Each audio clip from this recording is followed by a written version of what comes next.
State troopers rolled into Harlem like an insult, boots loud, faces blank.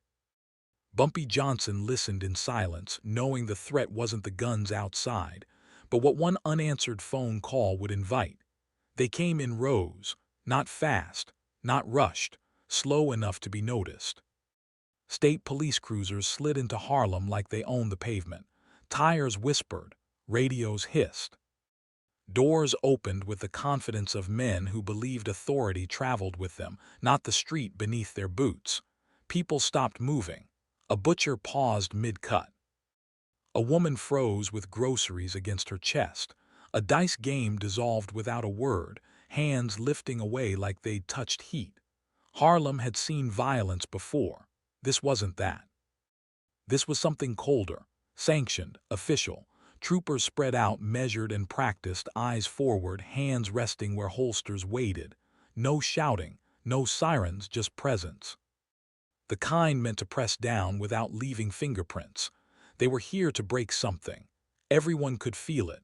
From the upstairs window of a brownstone, Bumpy Johnson watched them arrive. He didn't step back, didn't lean forward. He stood still, hands loose at his sides, face calm in a way that made nervous men uneasy. The room behind him was quiet. No meetings, no arguments, no scrambling, just waiting. He had learned long ago that power didn't announce itself when it entered a room. It let others do that work. Let uniforms clatter. Let boots echo. Let fear introduce itself first.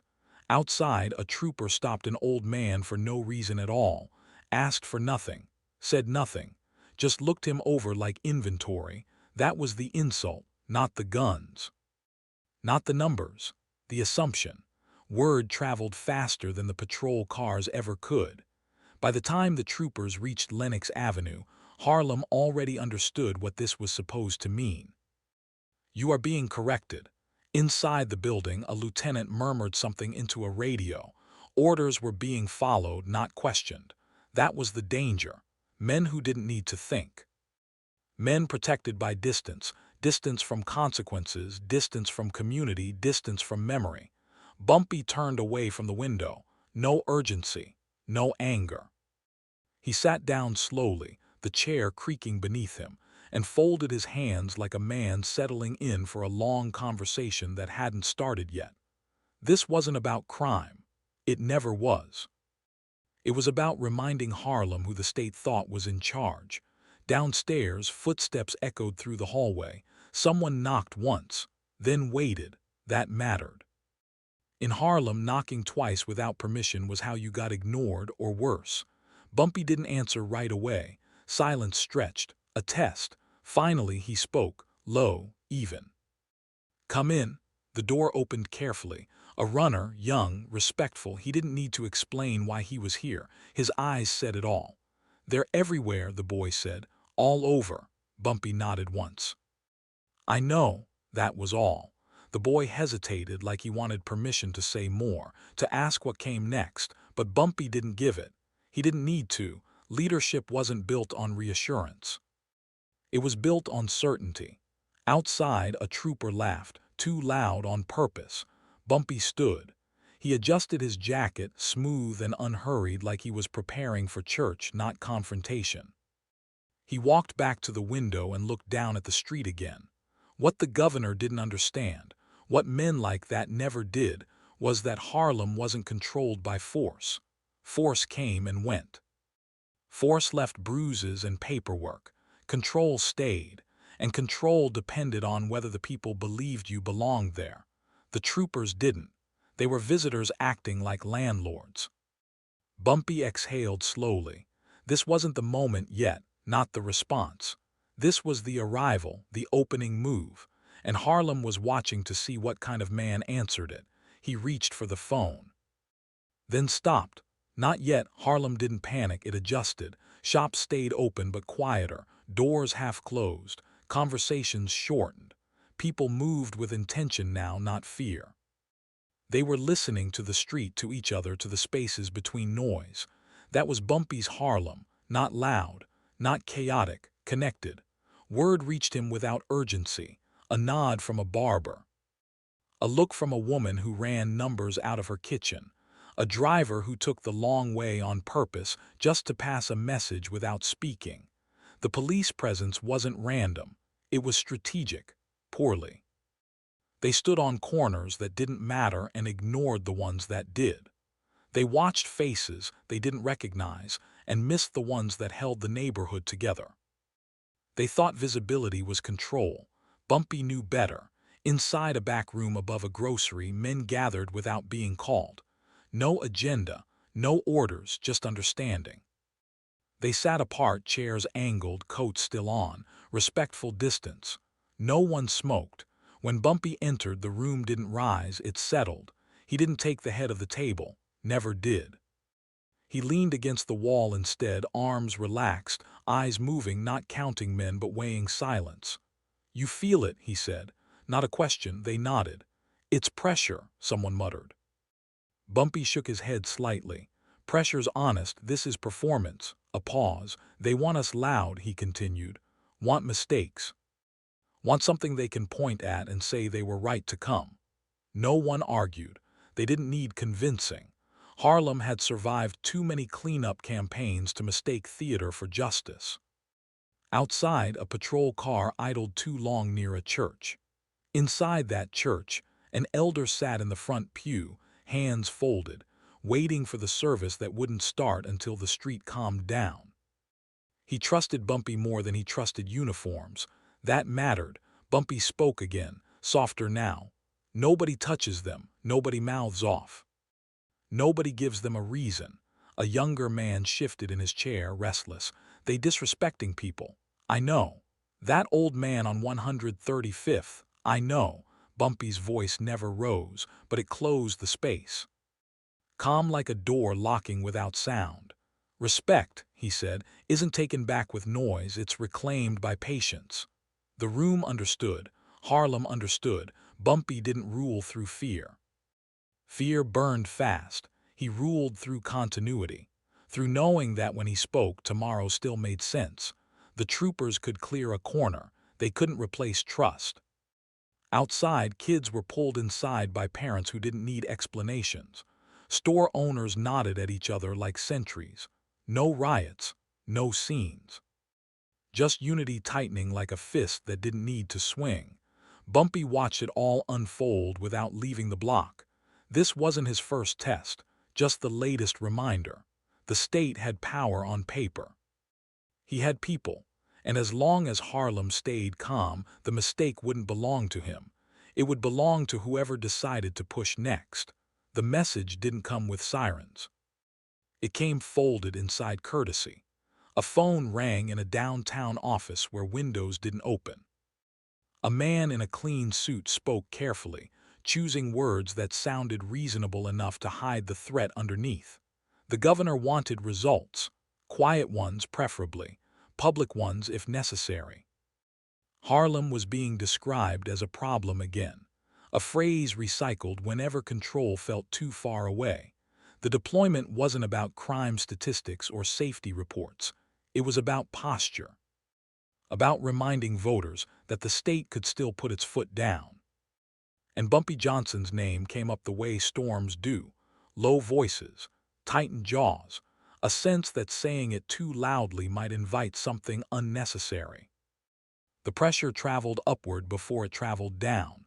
City officials felt it first, then commissioners, then men who wore badges but understood politics better than streets. Everyone wanted the same thing, for this to end without anyone having to explain how it started. By the time word reached Harlem, it arrived disguised as advice. "Lay low," someone suggested through intermediaries. "Don't make this bigger than it is." Bumpy listened, always did, but he also heard what wasn't being said. They weren't asking him to calm Harlem. They were asking him to disappear. Outside, troopers began stretching their authority just enough to see who would flinch. Stops lasted longer. Questions came slower. Smiles vanished. It wasn't brutality yet, but it was heading in that direction, the way a hand drifts closer to a pocket. Harlem noticed. So did Bumpy. He understood pressure. He'd lived under it most of his life. What made this different was the assumption behind it that pressure would make him reckless. That silence meant weakness. That calm was hesitation. They were reading the room wrong. In a small apartment a few blocks away, a mother whispered to her son not to go out. In a barber shop, a radio was turned down out of habit. Nobody said Bumpy's name out loud, but everyone was thinking it. What's he going to do? Bumpy sat alone with that question and didn't rush to answer it. He knew the state had numbers. He knew they had uniforms. He knew they had permission. But permission was fragile. It depended on things staying explainable, on nothing happening that couldn't be walked back behind closed doors. That was the leverage. The governor's people wanted a win they could point to. They didn't want a fight that forced them to look Harlem in the eye. They didn't want cameras. They didn't want blood. They wanted obedience that looked voluntary. Bumpy smiled at that. He had no interest in defiance for its own sake. No need to embarrass anyone. This wasn't about proving toughness. This was about reminding them who they were dealing with. Pressure only worked if you reacted to it. Bumpy didn't. He waited, letting the weight shift the way it always did, upward toward the men who had ordered something they didn't fully understand. The phone sat nearby, silent, patient, so was he. It happened in daylight. That was the point. A squad lingered outside a corner store too long, blocking the entrance like a suggestion. A trooper leaned against the glass, casual, smiling at nothing. Inside, the owner pretended to rearrange shelves that didn't need touching. Nobody moved. On another block, a young man was stopped and questioned without accusation. Hands visible, voice calm. The trooper circled him slowly, letting the silence stretch until it felt instructional. This wasn't enforcement, it was demonstration. Harlem felt the shift immediately. Not fear, offense. The kind that settles deep behind the ribs. The kind that doesn't shout but remembers. People looked toward the same places they always did when lines were crossed. Windows, doorways. The empty space where Bumpy's presence usually resolved things before they escalated. He stayed where he was. That restraint was louder than any order. A church let out early. A preacher shook his head as he passed the cruisers, eyes forward, dignity intact. A woman muttered a prayer under her breath, not for safety but for patience. Troopers laughed again. Too easy. Too confident. They mistook calm for surrender. That was their second mistake. Inside a quiet room, Bumpy received reports the way a judge hears testimony. No interruptions, no visible reaction. Just listening, measuring. They pushing, someone said. Yes, Bumpy replied. They doing it in front of everybody. Yes. Another pause, longer this time. That's the goal, he added. Public disrespect wasn't accidental. It was meant to force his hand, to make him respond in a way that justified the presence, to turn Harlem into evidence. He wouldn't give them that. Instead, he stood and walked the neighborhood, not fast, not slow. People noticed him without pointing. He nodded here, paused there, said very little. That mattered more than speeches ever could. Where he passed, shoulders loosened. Conversations resumed, not fully but enough. The message spread without sound. Stay calm, stay together. This isn't ending the way they think. A trooper spotted him from across the street. Recognition flickered, then something like uncertainty. Bumpy met his eyes. No challenge, no smile, just acknowledgement. The trooper looked away first. That wasn't dominance. It was inevitability. By nightfall, the tension had nowhere left to go but upward. Complaints were being logged. Calls were being made. Questions were starting to form in offices that preferred answers. Nothing had happened. That was the problem. The state had come to make an example. Instead, it was being made uncomfortable. Bumpy returned home and sat with the phone again. This time, he didn't hesitate. The phone was heavier than it looked, not from metal, from memory. Bumpy lifted the receiver without ceremony, like a man answering a call he'd already heard ringing for hours. He didn't pace, didn't sit back down. He stood still, eyes forward, listening to the line connect. No middlemen, that mattered. When the voice came through, it was careful, polite, framed as concern. Bumpy let it finish. Then he spoke. Not loud, not angry, measured like a sentence written once and never revised. "You sent men into a neighborhood you don't understand," he said.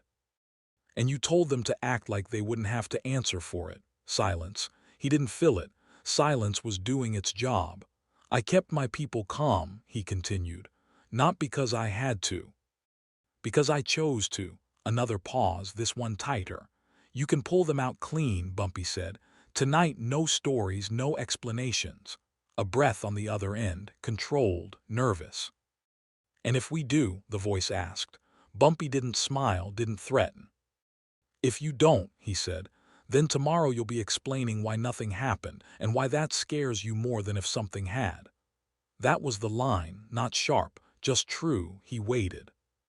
Power doesn't rush the answer. It knows the answer is coming. Finally, the voice returned.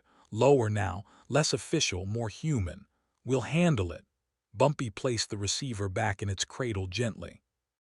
No emphasis, no satisfaction. Outside, engines started, doors closed, radios clicked off one by one. The street didn't cheer, it exhaled. By morning, the troopers would be gone. No announcement. No apology, just absence. That was enough. By dawn, Harlem looked the same.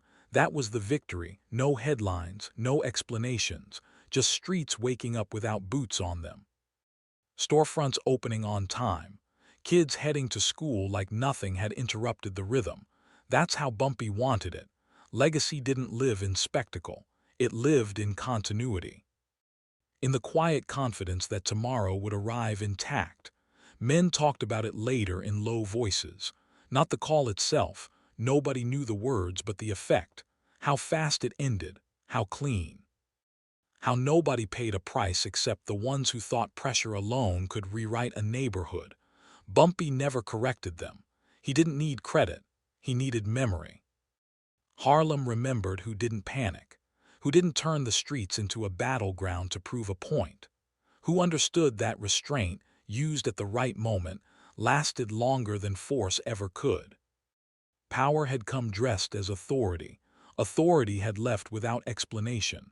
And in the space it left behind, something solid remained. Respect.